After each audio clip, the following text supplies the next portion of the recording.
chapter 6.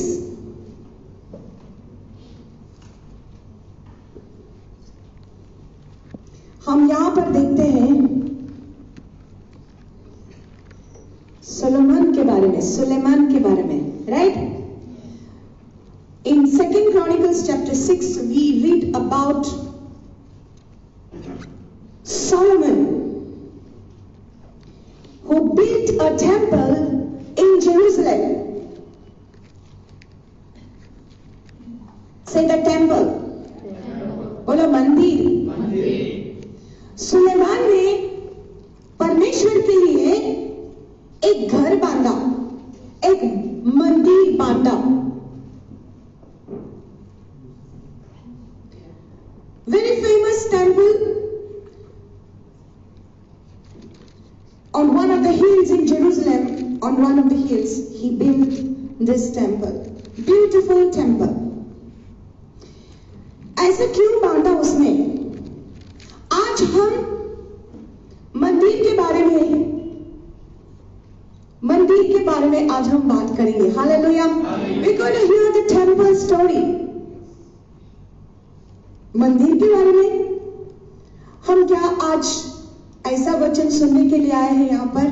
हाँ, परमेश्वर आज मंदिर के बारे में बात करना चाहता है अपने बच्चों से। So in order to hear the temple story, we got to go at the beginning of the story, at the beginning of creation. हम शुरुआत में जाएंगे और हम देखेंगे क्या हुआ शुरुआत में। हम उत्पत्ति में देखते हैं कि जब परमेश्वर ने मनुष्य को बनाया, परमेश्वर ने अपने स्वरूप में, अपनी समानता में लोगों को बनाया, राइट? अपनी समानता में मनुष्य को बनाया। So when God created man in his image, God gave him authority over everything over there. सारा अधिकार आदम और हवा को दिया, पहले मनुष्य को दिया। और वहां पर हम जानते हैं कुछ भी मंदिर नहीं था। There was no temple at the beginning. क्योंकि परमेश्वर वहां पर आकर उनके साथ चलता था, उनके साथ बात कर रहा था, और यही काफी था। उनके साथ एक संबंध था, एक रिश्ता था। किसके साथ? मनुष्य के साथ परमेश्वर का एक रिश्ता था। हालेलुया। और इस कारण परमेश्वर ने मनुष्य को रचा था ताकि हम मनुष्य परमेश्वर के साथ एक संबंध, एक रिश्ता रखें, उनके साथ बात करें। हालेलुया। फिर हम देखते हैं कि मनुष्य ने परमेश्वर का नहीं सुना और पाप किया परमेश्वर के विरुद्ध। इसलिए पवित्र परमेश्वर अभी पापी मनुष्य के साथ नहीं रह सकता था, लेकिन परमेश्वर की इच्छा हमेशा थी कि वो लोगों के साथ रहेगा। हालेलुया। तो परमेश्वर ने पहले मनुष्य को उस बगीचे में से बाहर डाला और अब मनुष्य परमेश्वर के साथ नहीं चलता था, लेकिन परमेश्वर उनको देख रहा था। Lost Egypt, they were in Egypt, they were in slavery, बंधन में थे 400 साल। For 400 years they were in bondage, they were in slavery under Pharaoh, right? Amen. Do you know that story? They were in slavery, वो बंधन में थे। परमेश्वर ने उनको मूसा के द्वारा मिस्र देश से बाहर लाया। You know the story? आप जानते हैं परमेश्वर ने कितना कार्य करके, दरिया पार करके, परमेश्वर के लोगों को दरिया पार करके उन्होंने बचाया। क्यों बचाया? क्योंकि उन्होंने देखा कि लोग भूल गए थे कि वो कौन है। मिस्र देश में रहकर वो भूल गए थे कि वो खुद ही परमेश्वर के लोग थे। मिस्र देश देश में रहकर वो क्या कर रहे थे, मिस्र देश के भगवानों को वो देखने लगे।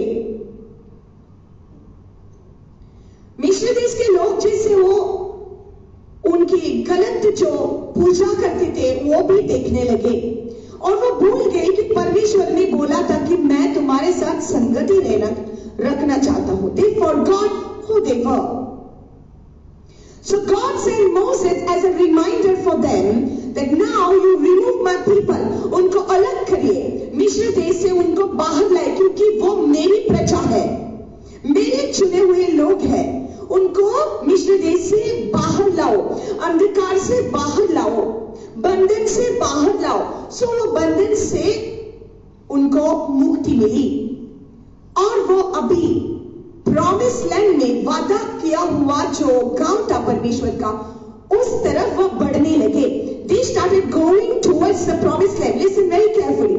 When they started going towards the promised land, जब वो जाने लगे उस तरफ जहां पर परमेश्वर ने वादा किया था, वो कैसे जाएंगे, वो रास्ता नहीं जानते थे। तो परमेश्वर की हमेशा यही इच्छा थी, क्या इच्छा थी, कि वो लोगों के साथ, लोगों के बीच में आ जाए। तो परमेश्वर ने मूसा से कहा, आई विल कम, मैं आऊंगा, रात में मैं अग्नि का खंभा बनकर आपके बीच में, आप लोगों के तंबू के बीच में मैं रहूंगा, और मैं दिन में बादल बन के आप लोगों के बीच में मैं रहूंगा। और परमेश्वर ने मूसा को बोला कि एक आप फिर तंबू बनाओ, build me a tent, build me a tabernacle wherein I must dwell. मैं आकर आपके साथ बात करना चाहता हूं। In Exodus 25 verse 8 we see that God said, I will speak to you from this tabernacle. मैं अंदर से आपके साथ बात करूंगा। लेकिन परमेश्वर ने खुद ही अपने आप को रिवील नहीं किया, अपने आप को दिखाया नहीं, सिर्फ अग्नि का खंभा और बादल। जब भी ये बादल उठता था और चला जाता था, तब पूरे लोग, परमेश्वर के इजरायली लोग बादल के पीछे हो लेते थे। They used to follow that because they don't know the way. वो नहीं जानते थे परमेश्वर उनको कहां लेके जा रहा है। वो बादल को देखकर वो चलते थे, और जितनी बार परमेश्वर जाता था, वैसा आगे जाता था, तब परमेश्वर उनको बोला कि आपके तंबू को लेकर मेरे पीछे हो ले। सो हर एक आते थे, और जहां पर वो बादल का खंभा रुकता था, वहां पर फिर से वो तंबू को खड़ा करते थे। They used to build up the tabernacle wherever God stopped. ऐसा हो गया। बाद में, लॉन्ग स्टोरी शॉर्ट, क्या हो गया, बाद में परमेश्वर जब वो देश में पहुंच गए, वो लोग, सब लोग नहीं गए, आपको पता है, मैं वो कहानी नहीं बोलती हूँ, सब लोग वहां पर नहीं गए, सिर्फ वो गए जो परमेश्वर पर विश्वास करते थे, जो गुनगुनाहट करते थे। उसको क्या हो गया, वो सब मर गए। कहाँ मर गए, रेगिस्तान में, डिजर्ट में, विल्डरनेस में मर गए। हालेलुया।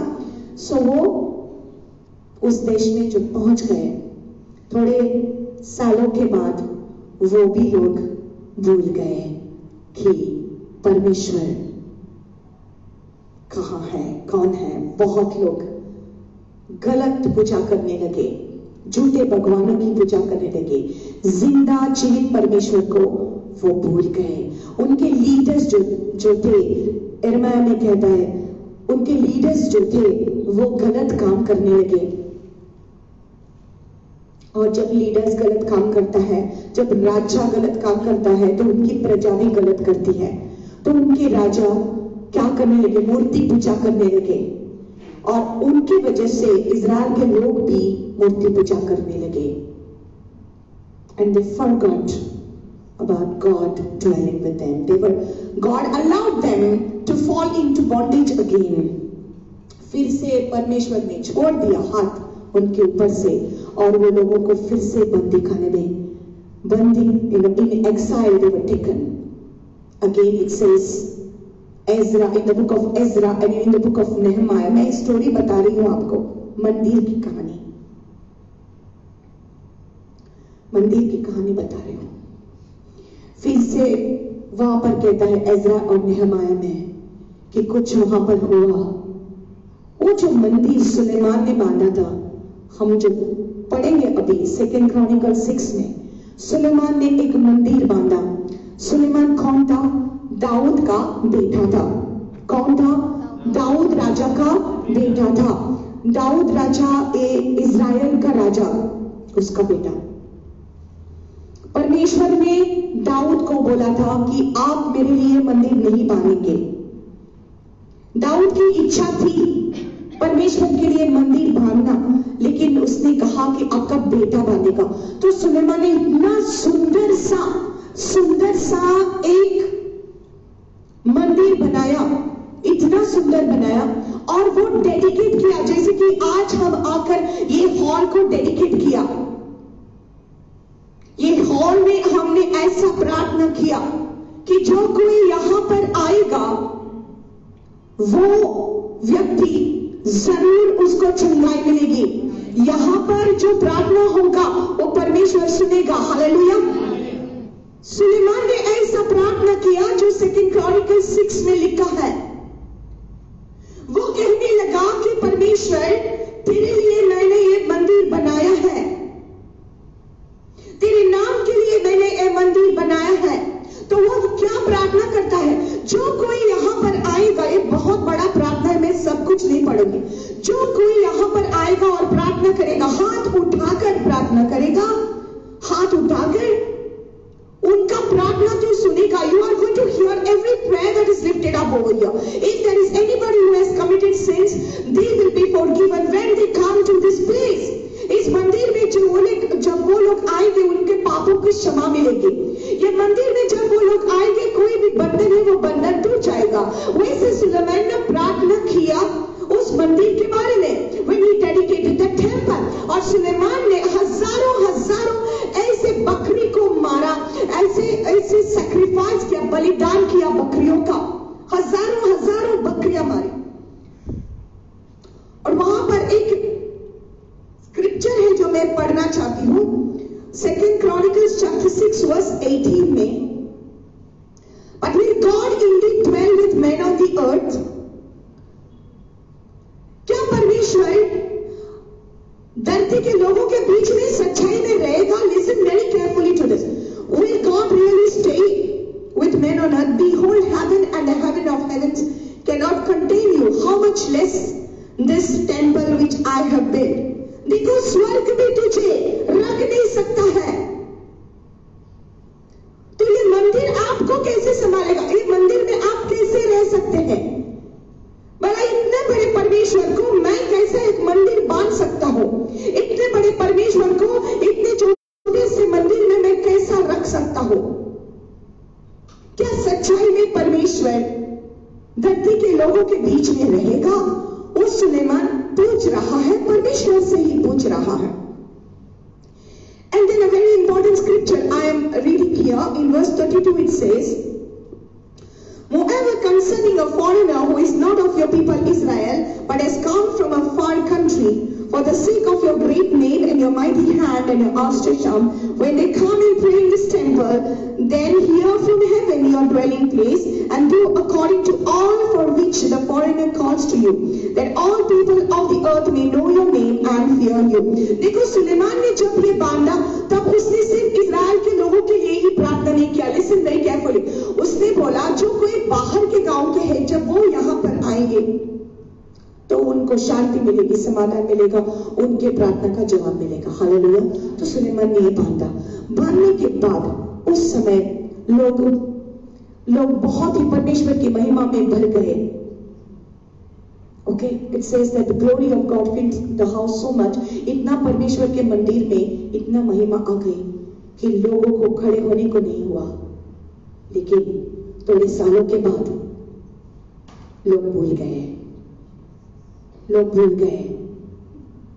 मूर्ति पूजा करने लगे, दीवारें टूट गई यरूशलेम की। और एजरा और नेहमाया में हम पढ़ते हैं कि नहमाया सुन रहा है कि यरूशलेम के दीवार टूट गए हैं, मुझे जाकर वापस बांधना है। तो नहमाया आता है, एजरा, नहमाया, सब लोग आकर ये दीवारों को फिर से बांध लेता है। मंदिर की दीवार, बोलो मंदिर। और हम देखते हैं लास्ट तक ओल्ड टेस्टामेंट में मलकाई में हम पढ़ते हैं मंदिर के बारे में। कहाँ है वो मंदिर? क्या हुआ उस मंदिर को? क्या सच्चाई में परमेश्वर उसमें रहने की उम्मीद रखता था? क्या हो गया? परमेश्वर की इच्छा क्या थी? परमेश्वर का वचन कहता है, in the beginning was the word and the word was with God and the word was God. I love the scripture. How many love the scripture? आदि में वचन था, वचन परमेश्वर के साथ था और वचन ही परमेश्वर था। हालेलुया। यूहन्ना का 1:14 कहता है, John 1:14, and the word became flesh and dwelt among us. वचन देहधारी हुआ और हमारे बीच में क्या हुआ? मनुष्य के बीच में रहा। The word that is there, that dwelt word, he dwelt among us, हमारे बीच में रहा। वो ही वर्ड है जो परमेश्वर ने मूसा को बोला था, मेरे लिए आप एक तंबू बनाओ। Tent, dwelling place. यही वर्ड है जो पुराने नियम में निर्गमन में जो लिखा है, वही वर्ड है जो जॉन 1:14 में लिखा है, ड्वेलिंग प्लेस, मेरे रहने का स्थान। सो परमेश्वर देहधारी हुआ और वो खुद ही एक तंबू बन गया, एक खुद ही वो देहधारी हुआ। वचन खुद ही, परमेश्वर खुद ही हमारे बीच में आ गया। Hallelujah. And the word of God tells us in the book of Matthew that God is expressing these things. His name will be Emmanuel, God with us. उसका नाम इम्मानुएल रखा जाएगा। किसका नाम? यीशु मसीह का नाम इम्मानुएल, God with us, परमेश्वर हमारे बीच में। हालेलुया। तो परमेश्वर हमारे बीच में सच्चाई में आ गया। अभी बादल के समान नहीं, अग्नि की खंभा के समान नहीं, लेकिन खुद ही वचन, खुद ही परमेश्वर देहधारी हुआ और इस धरती पर आ गया और धरती बन गया उसका तंबू। और वो यहाँ पर आकर उजाला, वो यहाँ पर आकर हमारा परमेश्वर हमारे बीच में जिया। Hallelujah, hallelujah. और उसने हमको सिखाया कैसा उसके साथ संगति रखना, परमेश्वर पिता परमेश्वर के साथ कैसा संगति रखना। और यीशु मसीह जब हमारे लिए मरा, जब हमारे लिए जी उठा, जब स्वर्ग में चढ़ा, तब उसने पवित्र आत्मा को इस धरती पर भेजा। Hallelujah, hallelujah. In 1 Corinthians chapter 6 verse 19 says, know you not, you are the temple.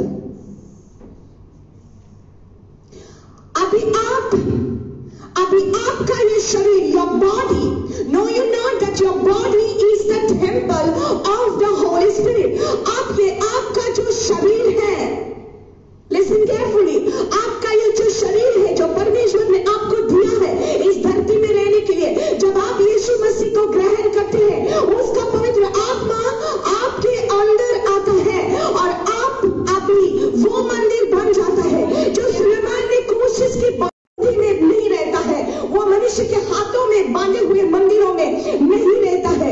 जो मनुष्याच्या हाताने बांधलेल्या मंदिरांनी राव ना, जो मनुष्याच्या काळजाने राव सुद्धा। Hallelujah, hallelujah. God wants to dwell in the hearts of God's people. So ये अभी आपका जो शरीर है, 1 Corinthians 6:19 कहता है कि आपका ये जो शरीर है वो उसका मंदिर है। हालेलुया। और परमेश्वर यीशु मसीह ने ये दिखाया, ऐसा आपका उसकी उम्मीद दिखाई। आइज़ाया 56 में कहता है, My house will be a house of prayer for all nations. मेरा घर प्रार्थना का घर होगा, मेरा घर प्रार्थना का घर होगा, मेरा मंदिर प्रार्थना का मंदिर होगा। कौन से मंदिर के बारे में बात करता था परमेश्वर? यीशु मसीह जब धरती पर था, एक दिन वो मंदिर में चला गया, वही मंदिर जो सुलेमान ने बांधा था, अभी उतना सुंदर नहीं रहा था, उसमें गया था, उसमें गया। वहां पर सब लोग क्या क्या करते थे, वो बिक्री करते थे. They were selling, they were doing business over there. And Jesus went, यीशु मसीह वहां पर आया, उनके सारे टेबल्स को ऐसा हटा दिया, उसको गुस्साया. उसने कहा, My house is supposed to be called the house of prayer.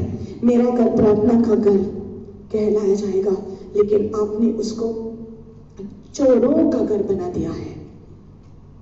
And he removed all the business people out of the temple. क्यों? ये दिखाने के लिए एक दिन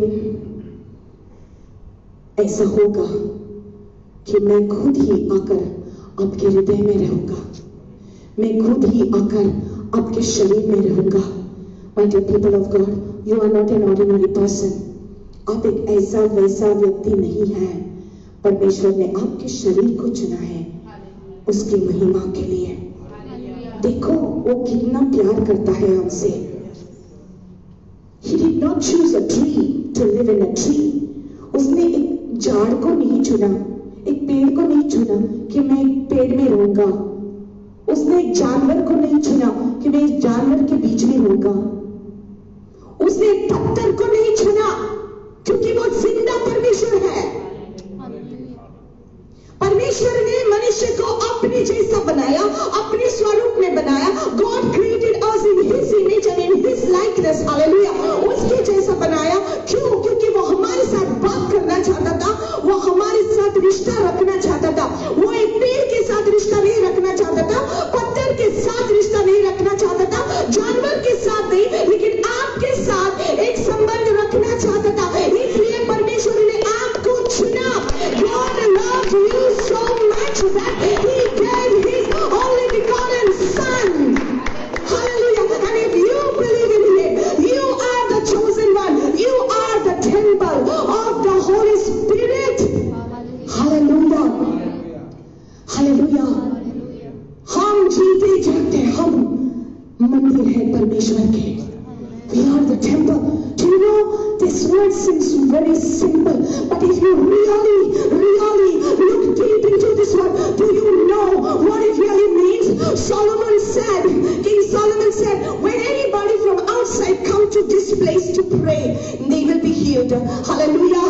My dear people, Solomon's temple at that time was meant to bring other people inside, but we, the temple of God, we are meant to go now outside to the other nations. We are supposed to give the word of God to other people. We are supposed to pray for others, they will be healed. पहला लोग आकर मंदिर में healings लेते थे, चंगाई लेते थे, छुटकारा लेते थे, लेकिन अभी ये मंदिर जाकर दूसरों को चंगाई देता है. ये मंदिर जाकर दूसरों को वचन देता है. ये मंदिर जाकर दूसरों को चंगाई छुटकारा देता है. Hallelujah. Because you yourself are the temple of the Holy Spirit. आपका ये शरीर पवित्र आत्मा का मंदिर है और वो तुझ में रहता है. Now it's not only God with us, now it is God in us. अब से परमेश्वर हमारे साथ नहीं, लेकिन परमेश्वर हमारे अंदर है. हालेलुया. अंदर है.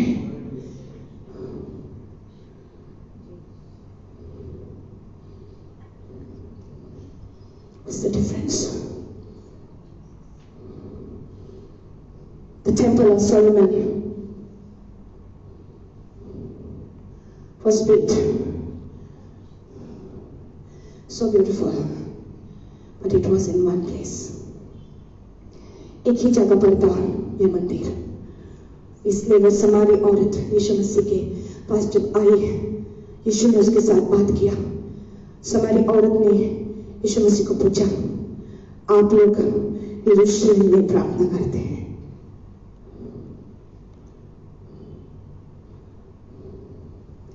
हम तो यहां पर प्रार्थना करते हैं, कहां प्रार्थना करना है? यीशु मसीह ने उसको कहा, एक समय आएगा. A time is coming. A time is coming, and it is now. A time is coming, and it is now that no longer will you worship in Jerusalem, no longer will you worship in the mountains, no longer will you worship under the trees, no longer will you worship to a stone, but a time is coming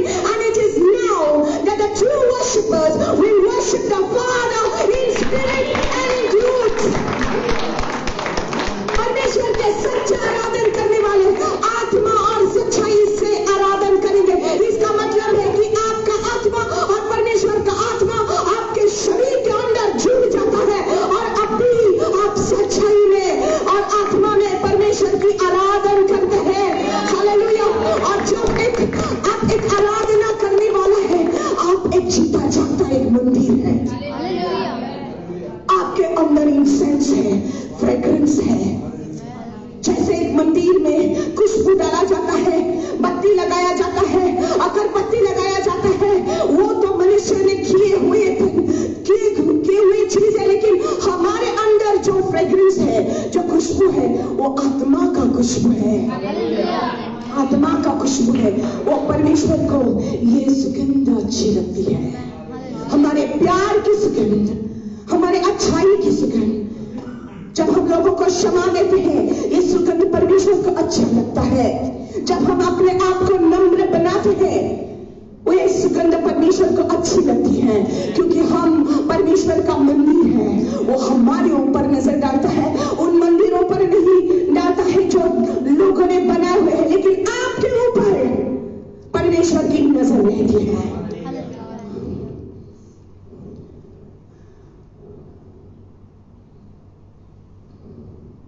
People were coming to the temple of Solomon to receive the healing, to receive the prayer answers. प्रार्थना का answer लेने के लिए लोग दूर दूर से जाकर यरूशलेम में जाते थे और उस मंदिर में घुटने टिकाकर हाथ ऊपर करके वो प्रार्थना करते थे। इसलिए आज तक वो यरूशलेम का जो वॉल है, वेलिंग वॉल कहते हैं उसको, माय गॉड, एक दीवार है वहां पर, वो बचा हुआ एक दीवार है सुलेमान के टेंपल का। सुलेमान ने हजारों साल पहले प्रार्थना किया था, यहां पर जो आएगा तो उनका प्रार्थना सुनेगा। लोग अभी भी, बहुत लोग अभी भी ये याद करके उस दीवार के पास जाते हैं, चिट्ठी लिखते हैं परमेश्वर को और वो दीवारों के अंदर डालते हैं और दीवार पर ऐसा हाथ रख के रो रो के वो प्रार्थना करते हैं, क्योंकि उनको विश्वास है वहां जाएगा तो होगा। लेकिन परमेश्वर ने इतना आप लोगों को आसान किया, अभी वो कहता है no you not that your body is the temple of the Holy Spirit and the Spirit of God is living in you. आप सोचो इतने सामर्थ्य परमेश्वर ने जो आपको दिया है, so much power God has given you. You are a powerful person. You are the temple of the Holy Spirit. That's why watch what you say. Watch what you speak. Watch what you think. For the temple of God is holy. 1 Corinthians 3:16 says the same words. Know ye not that you are the temple of the Holy Spirit and the Spirit of God dwells in you? If any man defiles the temple of God, God will destroy him. For the temple of God is holy, whose temple you are. The temple you are. 1 Corinthians 6:17. Don't defile your temple. Keep it holy. Holy. Holy.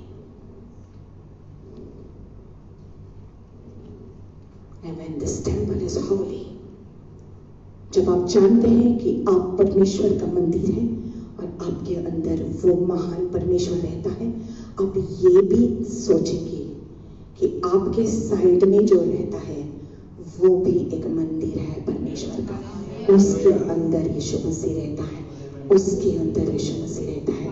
तो आप जब उसको बुरी नजर में देखते हैं, आप उसको नहीं देखते, आप उस परमेश्वर को बुरी नजर में देखते हैं।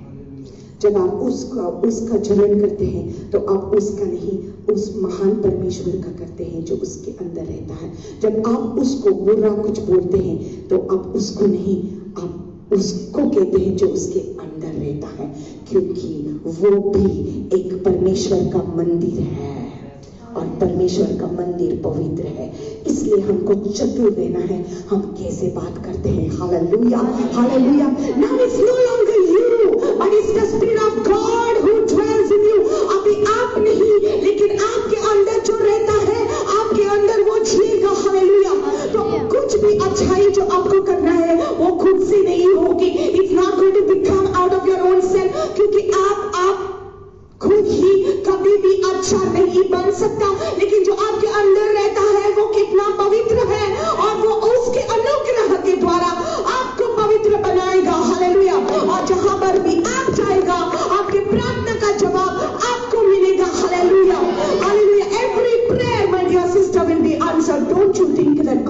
God in you. You are the temple. You are precious unto the Lord. Hallelujah. Hallelujah. तो आज हम जैसे इस हॉल को डेडिकेट किया है, आज हम हर एक जन खड़ा होकर, हम खड़े हो जाएंगे इस समय, हर एक जन हम खड़े होकर हम परमेश्वर को हमारे हृदय का समर्पण करेंगे. One by one, you come forward and just remember who you are. Come in the front and you may kneel down before the Lord. Let's dedicate ourselves to God and say, as Solomon dedicated the temple at that time, today we will dedicate this temple to God. हम इस मंदिर को, इस शरीर को हम परमेश्वर के पास लाएंगे, समर्पण करेंगे. अगर इस शरीर में हमने कुछ बुरा किया है, if we have spoken something wrong, if we have done something wrong, come on, let us say, Lord, we receive forgiveness from you. हमको तुमसे माफी मिलती है पिता, क्षमा मिलती है पिता. Hallelujah. We receive that forgiveness. There is forgiveness at the cross of Calvary. यीशु के लहू के द्वारा सब कुछ शुद्ध हो जाता है. सुलेमान ने हजारों बकरियां काटी, बलिदान चढ़ाया, ओम चढ़ाया. सुलेमान ने हजारों साल पहले परमेश्वर को खुश करने के लिए, और परमेश्वर वहां पर आकर सुलेमान के साथ बात किया.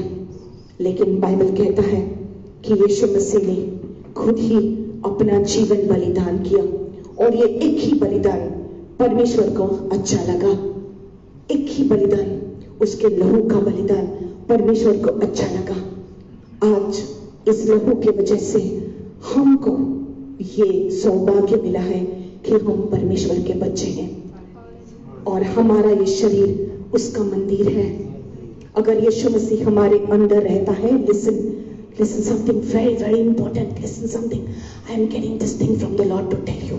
जब यीशु मसीह को कब्र में डाला गया, बाइबल कहता है कि उसका शरीर सड़ा नहीं, वो मृत्यु में से तीसरे दिन जी उठा. अगर यही यीशु मसीह आपके ये मंदिर में रहता है, जब आप भी मरेंगे तो आपको एक नया जीवन यीशु में मिलेगा. इसलिए जब यीशु आएगा, आपका ये सड़ा हुआ जो शरीर है वो फिर से जी उठेगा. Hallelujah. Because your body is the temple of the Holy Spirit and God will not allow this temple to just remain as dust. Hallelujah. ये आपका जो शरीर है, मंदिर है, वो सिर्फ ऐसे ही धूल में नहीं रहेगा. यीशु के आने से ये जी उठेगा. हालेलुया. इसलिए आज इस मंदिर को डेडिकेट कीजिए, हाथों को खोलकर क्षमा मांगिए इस समय परमेश्वर को. Yes God. Hallelujah. Oh holy holy holy. Hallelujah.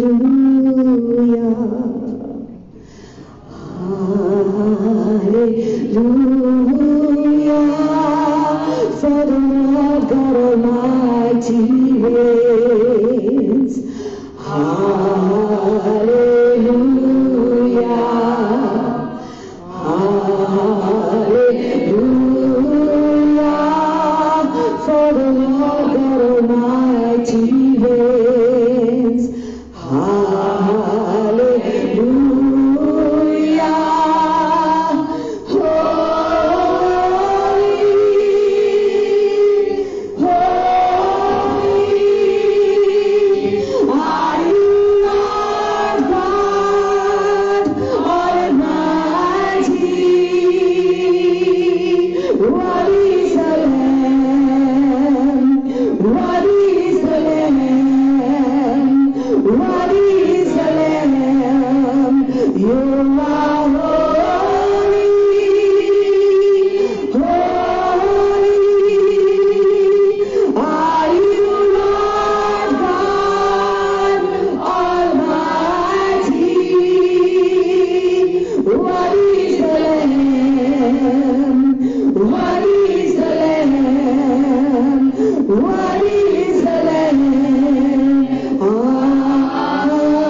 मेरे साथ ही प्रार्थना दोहराओ। पिता परमेश्वर, धन्यवाद देते हैं कि तूने हमको चुना है और हमको तुम्हारे बच्चे तूने कहलाया है। मैं तुम्हारा हूँ पिता परमेश्वर। मैं पापी आपसे क्षमा मांगता हूँ। तेरे लहू के द्वारा मुझे शुद्ध करो। मैं विश्वास करता हूँ कि यीशु मसीह मेरे लिए धरती पर आकर अपना लहू बहाकर क्रूस पर मरा और तीसरे दिन जीवित उठा। मैं विश्वास करता हूँ कि यीशु के लहू के द्वारा मेरे सारे पाप धो जाते हैं। पिता परमेश्वर, मैं धन्यवाद देता हूँ कि तूने मुझे चुना है कि मैं तुम्हारा मंदिर हूँ। आ जाओ प्रभु यीशु, मुझे छू ले। आ जाओ प्रभु यीशु, मुझे क्षमा करो। आ जाओ प्रभु यीशु, तेरे लहू के द्वारा मुझे शुद्ध करो। मैं मानता हूँ और ऐलान करता हूँ कि ये मेरा शरीर पवित्र आत्मा का मंदिर है। पवित्र आत्मा मुझ में रहता है। आज के दिन के बाद ये मेरा शरीर, ये मेरा जीवन मैं फिर से समर्पण करता हूँ तेरे चरणों में। आज के दिन के बाद पिता परमेश्वर, मुझे इस्तेमाल करो तेरे राज्य के लिए। तेरे लहू के द्वारा मुझे और मेरे परिवार को रक्षण करो। पिता परमेश्वर, मैं मानता हूँ आज से मुझे एक नया जीवन मिला है। पवित्र आत्मा भर दो मुझे सामर्थ से, भर दो मुझे अभिषेक से। आज के दिन के बाद इस्तेमाल करो मुझे तेरे राज्य के लिए। ये प्रार्थना हम करते हैं यीशु मसीह के पवित्र नाम में। आमीन। Amen. Hallelujah. Hallelujah. Clap your hands for the Lord. Hallelujah. Hallelujah. Thank you, Jesus. Thank you, Jesus. Let's lift your hands. We're going to bless you now. Thank you, Jesus. Thank you, Lord. The Lord bless you and keep you. The Lord make his face to shine upon you and be gracious to you. The Lord turn his face towards you and give you peace. I bless you in the name of the Father, and the Son, and the Holy Spirit. Amen. Amen. Amen. Amen.